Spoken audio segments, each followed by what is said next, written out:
Hello and welcome to Diverse and Inclusive Leaders, the podcast show with you weekly, where I speak with the most inspirational and aspirational thought leaders of today and unearth their unique stories of diversity and inclusion to help inspire, educate and motivate others to make the world a better place. Today, I'm delighted to be joined by the incredible Leendert den Hollander. Leila is the General Manager and Vice President for Coca-Cola European Partners, based in the UK.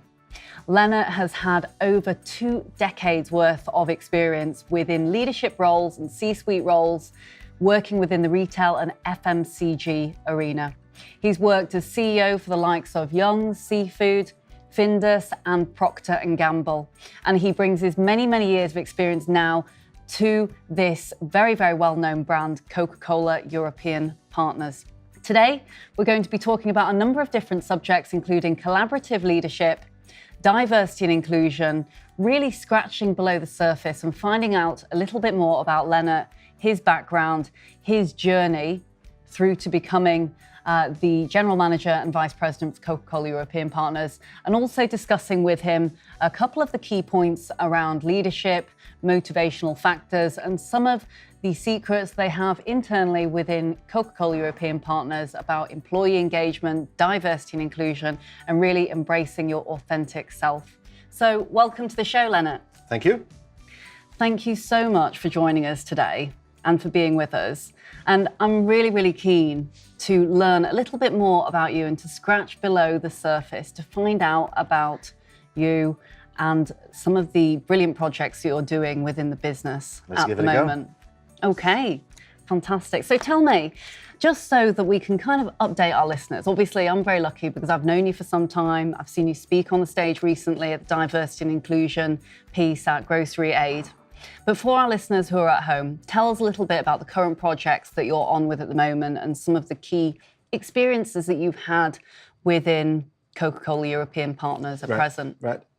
Well, first of all, let me introduce myself. As you can tell by my name, which for many people is impossible to pronounce, and I won't try to do it in the way my parents call me. But as you can tell by my name, I'm Dutch. I started in the Netherlands, working in the Netherlands. We can talk about it.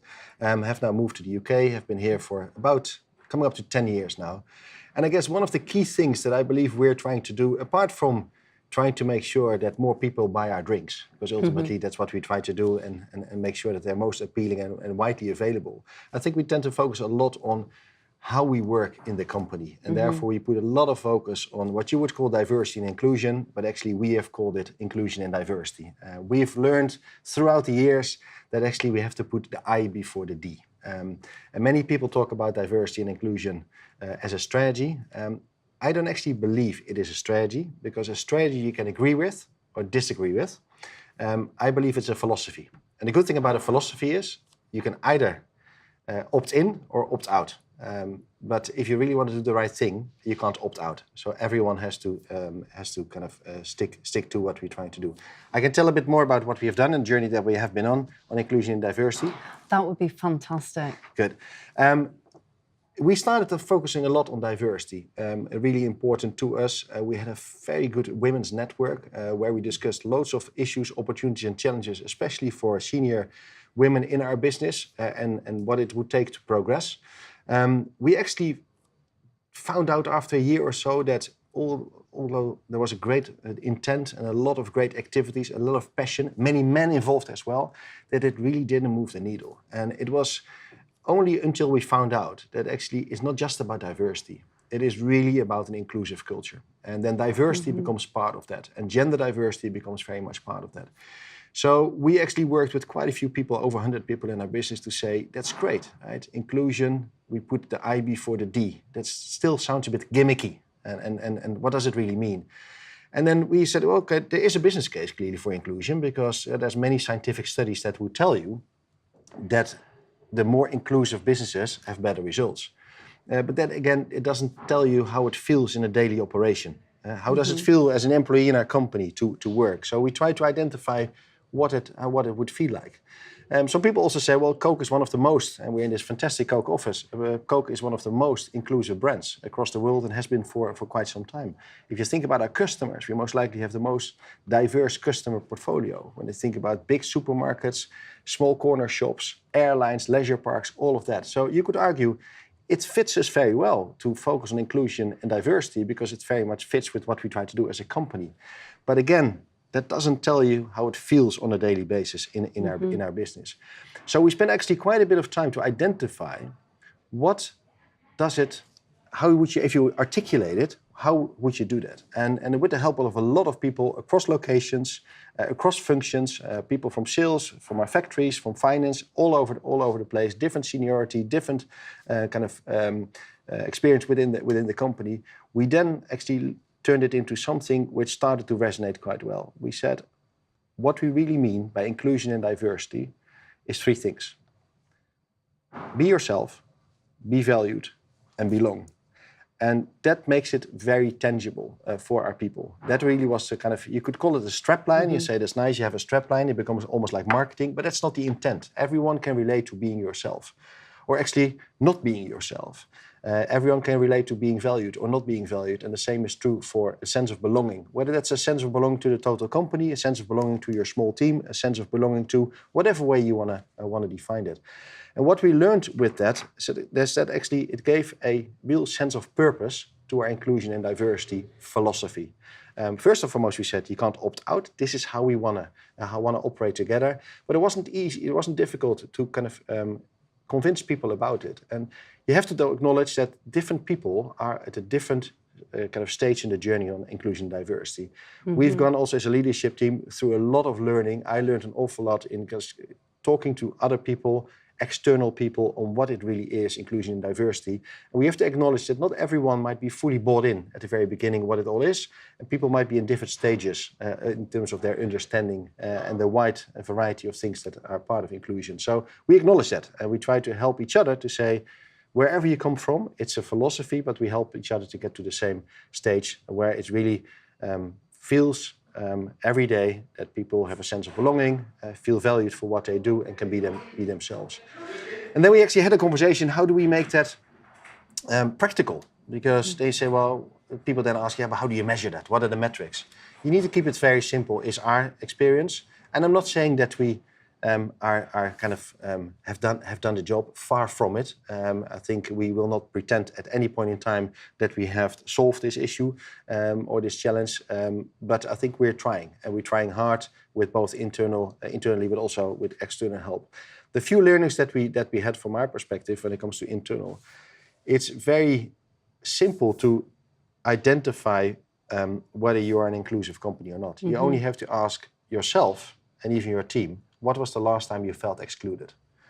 And that was a very powerful exercise, which we actually did steal with pride from another company, not in our sector, but it was very, and we should name the company, it's actually Accenture.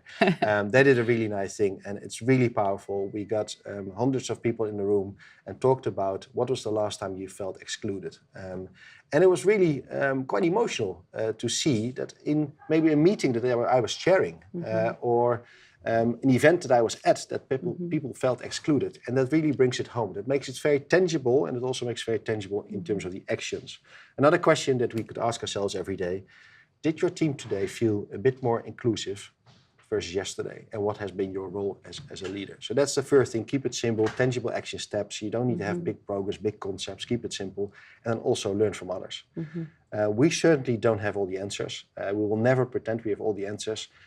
We're very intentional in making progress, but there's other companies where we can learn a lot from. And I think the whole notion of talking to other people, even in the industry, outside of the industry, to just share experiences on this and how we can make it better. Because ultimately, we do believe, and I do believe, that a more inclusive culture will lead to better business results. We've just found that that's not enough of a reason. You need to feel it. You need to feel that the company is serious about it and what it means for you. And again, we have articulated that in be yourself, be valued, and belong. That's fantastic. Thank you so much for that. And this is what I love about spending time with you, Leendert, is that you can really feel the passion when you're speaking to you when it comes to diversity and inclusion. You can tell that you really, really care. And I think when employees and even other individuals who are external to the business can feel that passion coming through, that is the point where you really feel that, that resonating part, and you can tell that it actually means something to the leaders and to the people that they're impacting. I think that is important. These are the things you have to embrace it as a leadership. You can't, if you're not genuinely passionate about it and not genuinely intentional about making progress, people will see through that, and all of the efforts will actually backfire in a big way. Absolutely. And I think that's also why we started with the leadership team, to really immerse ourselves in what inclusion is. And again, with external help, we talked a lot about all of the aspects of inclusion. And obviously there's diversity is also very broad. There's gender diversity, ethnic diversity, there's loads of things. And we really immersed ourselves into what it is and what it isn't. And for most of us, that was a pretty significant learning. Most likely that also made us a bit more vulnerable in terms of our understanding, but also made us more committed and convinced that it's clearly the right way forward. But again, I want to confirm again, we don't know it all. We don't have all the answers, but we'll find them. But I think that's such a refreshing way to go about leadership. And I hope you don't mind me asking you the next couple of questions. But we've talked quite a lot here about inclusive leadership and what that really, really means, and also vulnerability and, perhaps the last time that an individual may have felt excluded. Do you mind if I ask when the last time was that you felt excluded, and how that made you feel, how that maybe impacted the way you then influenced others from that experience? Yeah, I think if you travel with work, there will be occasions that you are moving into a new role in a new company, in a new country, where you are the only foreigner, right? And I've clearly felt that a couple of times. It didn't have a significant impact on me as an individual, but it shows it's sometimes very simple, right? It's sometimes, if someone told me the other day that I didn't give someone an opportunity to speak up in a meeting. And so that made that individual excluded. From my perspective, it's just a small example. I've had a number of occasions where I moved into a new country, new company, and there was no one like me, if you like, and that felt, let's say, uncomfortable. Now, that uncomfortable feeling is nowhere representative through really feeling excluded and really being excluded. So I clearly don't want to say that I've experienced it, because there's far more serious ways that you can be excluded than the example that I gave you. And what did you do when you were perhaps, I use the term loosely, but ultimately in the minority, because we all feel it at different times of our lives, where it is just us that maybe looks or sounds or feels the way that we do. What did you go off and do after you maybe landed in a new company? You thought, oh, there's not many people here maybe who have that many similarities. Did you just get stuck in and go and kind of embrace the new team? What were your reactions to that feeling? Well, ultimately, I think you need to, and again, this example, you need to also turn it on its head, because people are also looking at me and say, who is this funny man from Holland with this funny accent? And I appreciate that. So people might not know exactly where I was coming from, what was important to me, what I came to do, what I came not to do. So I think it is understanding that it works both ways. It takes two to tango, as they say. I don't do tango, but I still like the phrase. And I think that's really important. So my kind of reaction typically is that let's try try to connect with people and try to understand where they're coming from. And in most of the occasions, I'm talking in the business context, if you open up, people open up too. And there's typically many more similarities than there's differences. But it takes effort. It takes effort to build also a bit of trust. Because if you're new somewhere, you're new to the company, so the company looks at you, and you are new in the company, so you look at the company. And it takes a bit of time for people to understand how you are, kind of how you work, what your style is, are you consistent in your style? And if that's all the case, then most likely you build a bit of trust. And with that trust, people open up big time. Absolutely. And if you don't mind me saying, you're very, of course, in a very senior position, you've got to be very comfortable and confident in your own skin. And like you say, you have to be authentic because people will see through it otherwise. What about the young Leonard who was kind of climbing up the ranks within his career? Have you always been this way inclined, or has there been quite a steep learning journey as you have gone from role to role and to business, pre-culminating where you are right now? No, I think little Leonard, yeah. I think I've always pretty determined in things that I wanted to do, and maybe not at an early age, because actually I wanted to be good at football, but I was lousy at football. But I think from the moment I went to school and I went to university, I was always pretty determined to do things right. I always took initiatives to get involved in things also outside study, and to kind of connect with different people, learn different things, traveled a bit while I was studied abroad for some time, really to kind of explore. So I think I've always been able to explore, and also had the opportunities, also given by my parents primarily, to do that exploration. And I think that's still very much the case. I'm still pretty curious on what's out there in the world. Fantastic. And what about your mother and father? Is the family a big influence? Because obviously you've travelled around and lived in numerous different countries throughout Europe, now in the UK. Was that a big advantage? And were your family a big impact on your career, would you say? Well, if you take my family, obviously it starts with your parents. I grew up in Holland, close to Rotterdam in the Netherlands, had a very, very nice childhood. And very supportive parents. My father was involved in a market research company, and when I was doing my kind of work over holiday, I learned a lot about what he was doing, and actually they were doing a lot of consumer research in fast-moving consumer goods. And maybe I didn't appreciate it at the time, but it has influenced me in a big way on actually fast-moving consumer goods. And that's a business I got in, I'm still in, and most likely I never will get out because I don't want to. So there is influences clearly as a family. When we started to travel, I think the biggest influence is kind of me and my wife. We were a unit when we moved abroad collectively. I moved out a bit earlier, but it was 15 years ago. Our children were very small. Our oldest boy was pretty small. So you really become a unit on your own. You travel as a unit of 5. We're kind of a wife and 3 children. I think what I've learned, you need to make it work within that unit, because the social structure that you might have in what people tend to call home country, although we call home where we are, that structure is not there, and you have to build it up multiple times when you move from one country to another.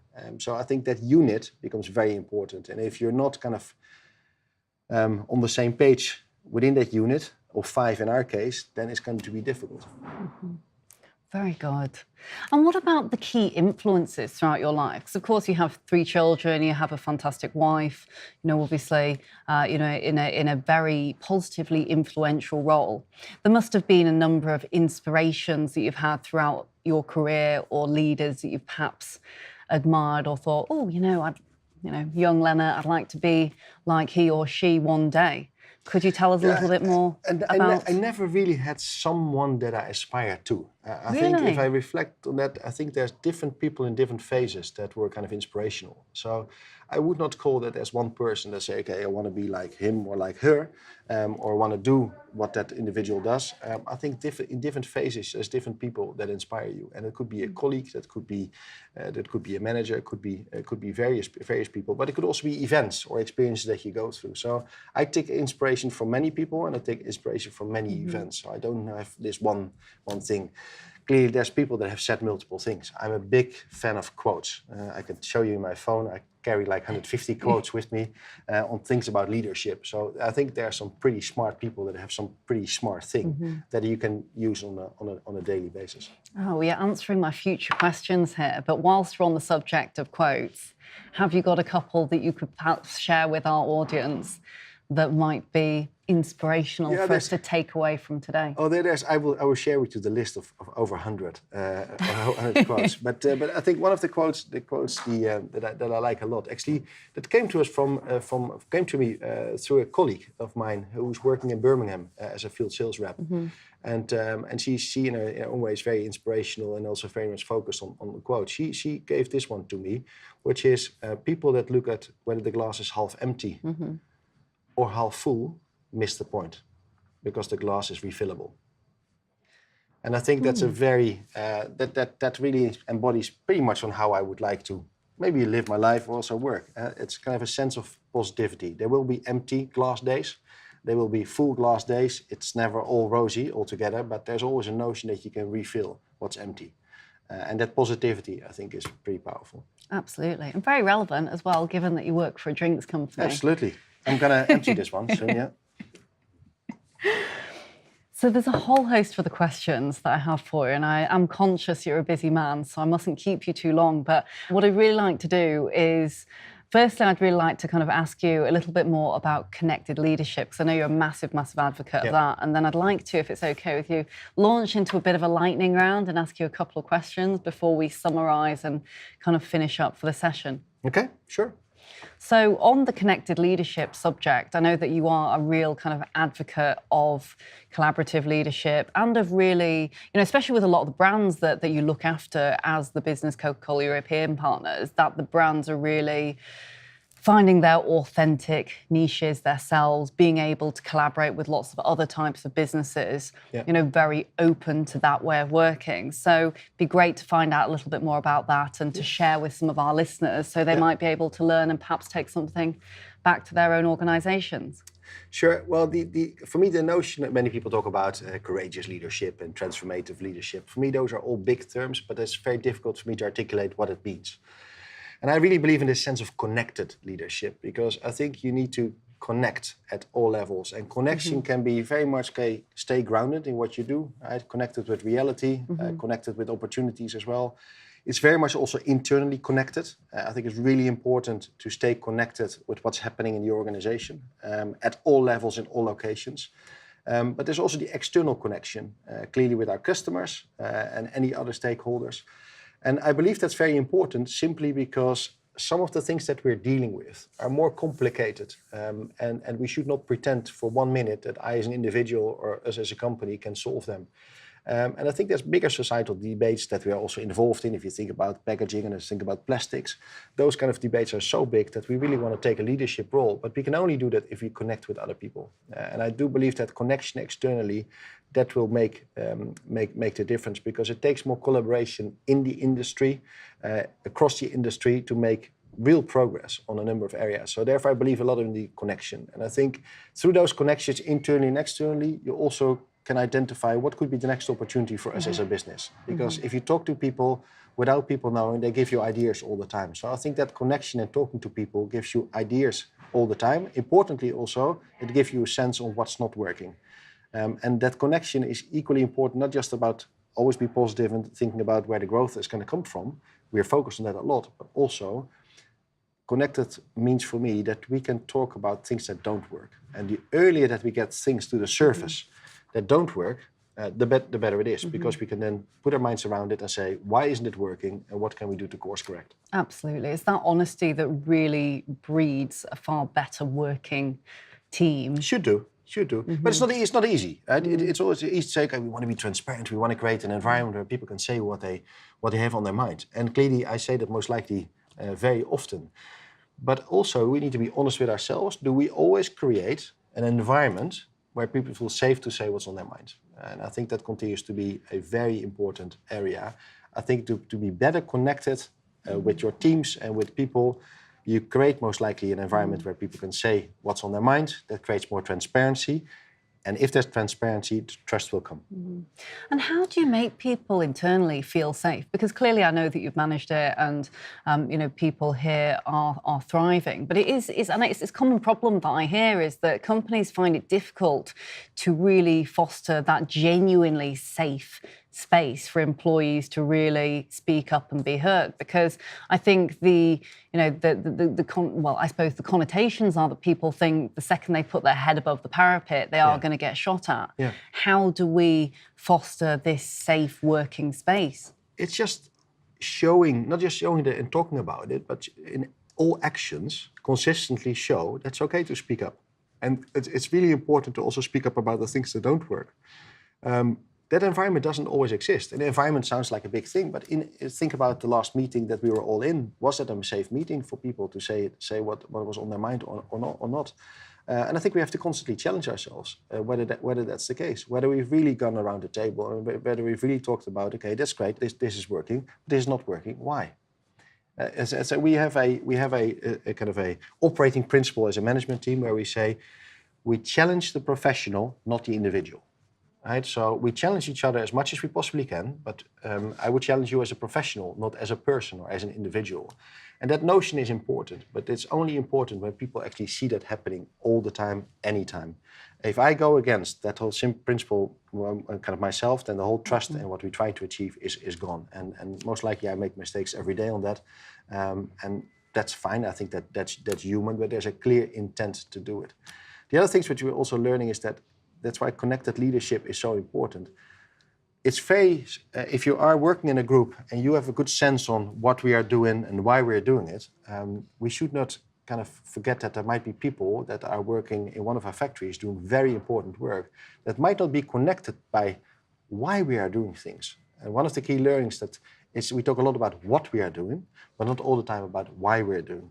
So if it's clear why we're doing things, then it's also easier to say, okay, I get that, or I don't get it, and therefore I can challenge it or I can agree with it. So the notion of why are we doing things is really important in making the connection, we believe, across our business. That makes absolute sense. It reminds me of the Simon Sinek book, actually, Ask Why. I love that book. And it's so prevalent, I think, in today's society because, especially millennials and zillennials and, like you say, those who may be not connected directly, say, with leadership, that they do understand the purpose and the rationale as to why they are doing what they're doing. Well, and there's the asking why. I think that's very compelling. The other day I came across an article that was all about ask for help.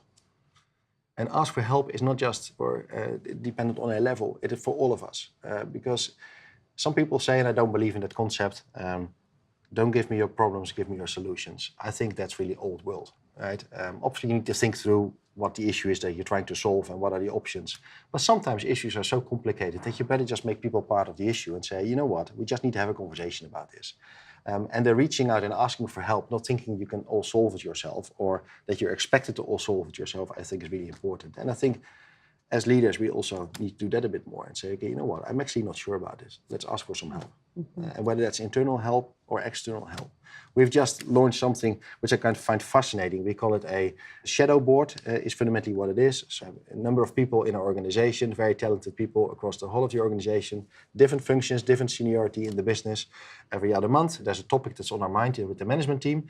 And then we ask them, okay, can you go away and really challenge us on the topic? And that gives us, that's a real sounding board, if you like, a shadow board, sounding board. But it's really great because there's people with very different experiences in different parts of the business with a different level of seniority come then to see us and say, well, for us, this is important to do as an organization. Tell us what you think is working and what's not. And that's extremely rich help. So we asked for help. And typically, if you ask for help, you get it. That's excellent. And I bet that's so powerful when it comes to really increasing employee engagement as well, because you're asking not just the one level of management leadership, but you're saying, actually, hey, guys, would you come and share from all different levels and come to a solution together? It is powerful, but only when you do something with the output. And I think it's important. If you really use it as just a kind of an engagement driver and people come in and have a conversation about what they think should change, but then there's nothing happens, and people say, fine, I'm going to waste my time again on this. So you need to take it very seriously. So it's a significant effort, I think, for a management team, as well as for the people that are part of that shadow or sound. So I just want to ask a couple of quick questions now in our lightning round. So I'm going to give you 30 seconds to answer each one. For each one. So what kind of advice might you have given to your younger self, the little Leendert? That's interesting. We talked before about exploring. And I think I would say, okay, explore as much as you can. It's a good question. What would I have told myself? I guess it's that notion of explore. Explore opportunities, explore possibilities. But the one thing, I was at a school a couple of weeks ago where I talked to students between 15 and 17-year-old and talk a bit about career. And I say, okay, well, what are kind of your learnings? And I don't really want to talk about me, and because I think that's too grand. But there's kind of 4 things that over time I keep in a notebook, and I call them the 4 C's. And if you allow me, I just will talk about it. Hopefully I can remember all the 4 C's. Otherwise it would be quite embarrassing. You can have 2 lots of 30 seconds then. So the first one is all about curiosity. And you hear that a lot, like ask the why. You mentioned it. It's really, really important. It's the biggest question at any level, at any time, anywhere. Why are things happening? Because it allows you also to do the second thing, is that the second C, I call it, the challenge the status quo. and challenge stereotypes, and never be afraid to do that. And then the third thing is all about control your own destiny. Ultimately, you need to look after yourself. You need an environment and a supportive environment, but ultimately you look after yourself. And whether it's about controlling your personal life, where you can, and obviously sometimes things happen to you, good things, bad things happen to you, but where you can control your own destiny. And the last thing is, I think, important as well. It's good to be confident as long as you're humble. So confident yet humble. And I've actually learned over time that those are kind of key things that I always come back to those 4 things as ways to take me to the next level. I think you've wiped out a couple of my other lightning round questions now, unfortunately. So I'm going to think of another couple to ask you because you've answered a few of them already. Would there be anything that you would change at all in your career to date? I'm just enjoying it. And that people say, if you enjoy what you do, it becomes more enjoyable. And that's what I do. I think I'm working in a great company with great opportunities for many people. A very positive company, trying to be part of bigger societal problems and trying to be part of the solution there. So I think that's a great place to be. And what happens in a few years' time, we'll see. Okay. And who was the best boss that you've ever had, and also the worst boss that you've ever had? I think I've been pretty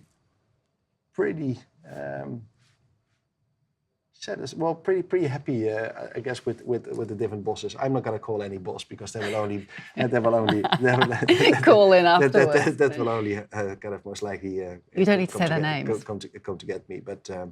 No, I think there's clearly bosses that I've had that helped me a lot in kind of also shaping my own career. But I think it's more like people that have actually be more mentoring me and helping me to kind of identify what could be next, especially when I moved companies and when I moved countries. And sometimes it's great to talk to people that have the experience, that have done that, and that helps you a lot.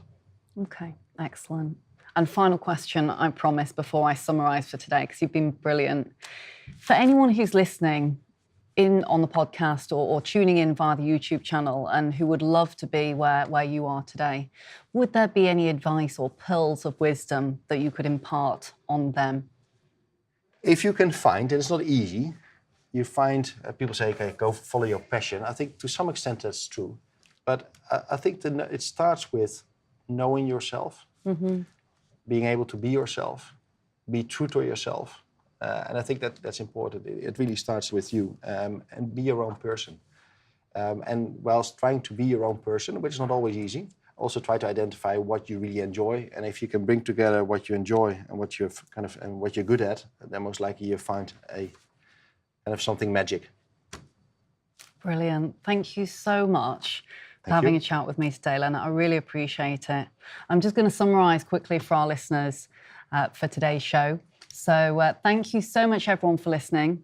I really hope that you enjoyed today's session with the lovely Leendert. Just to summarise a couple of key points today, and I certainly learned a lot from today's session. I like the piece around being yourself, really feeling valued, really trying to get that feeling of belonging. Don't be scared to embrace your authentic self and to really keep pushing out there and exploring. If you are at the early stages of your career, like Leendert said, do explore, do push the boundaries. Don't be afraid to say yes to opportunities that come your way. And if you are further on in your career, really do try and listen to employees. There's some great key tips and some learning pieces that came from today, not least the 3 C's, the curiosity, the challenging the status quo, the control, and also the confidence piece as well. So my name is Leila Mackenzie. You've been listening to Diverse and Inclusive Leaders, the podcast, with you every week. And I've been with Leendert and Hollander today from Coca-Cola European Partners. If you'd like to find out any further information at all, they'll be in the show notes at the end of today's show. Or you can tune in online via our new YouTube channel. Thanks so much, Leendert. Thank you for coming here.